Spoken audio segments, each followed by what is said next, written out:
Fellow YouTubers, welcome to my channel where today I'm going to show you guys how I've been coloring my zombie head, something like this, that I made earlier using a paper clay, and I already let it dry for about a day.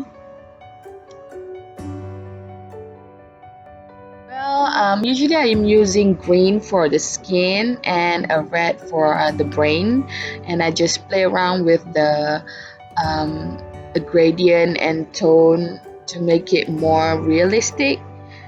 And as you can see now, I'm applying green to the zombies to make it more lifeless.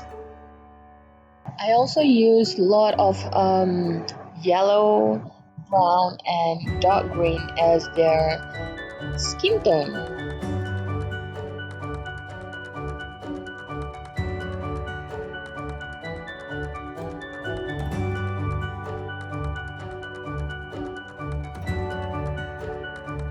It's easier for me to use a watercolor for a blending effect, and don't forget to let them dry from time to time because you're using a lot of color, a lot of different tones of watercolor.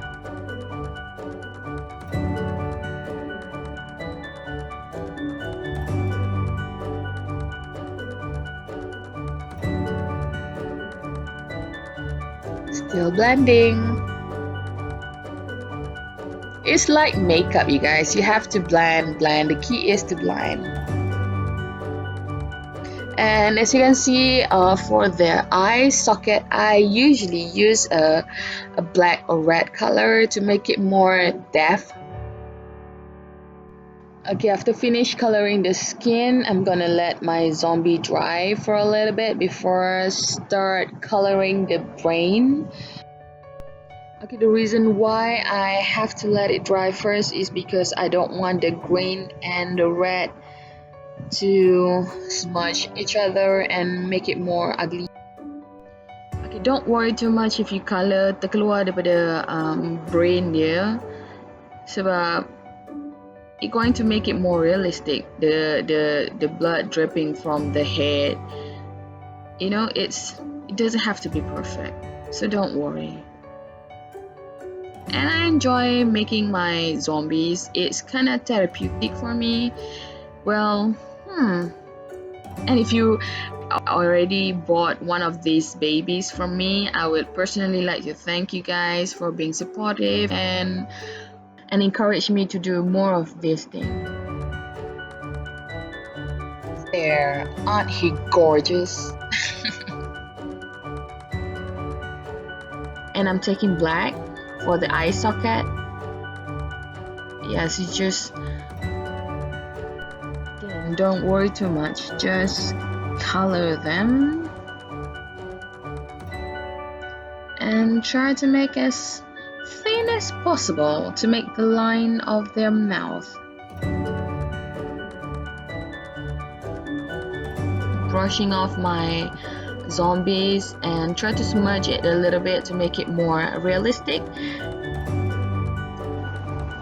You just have to go with your flow for this one. That's why my zombie creation, each and every one of them has a different character, different feel to it, and you have to, they are all very different.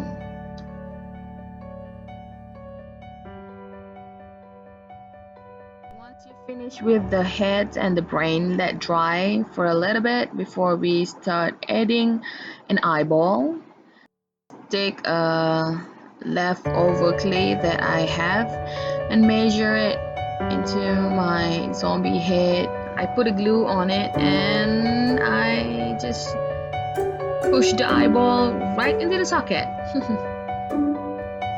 Okay, using the same black acrylic, I just dot the eyes and try recreate a pupil.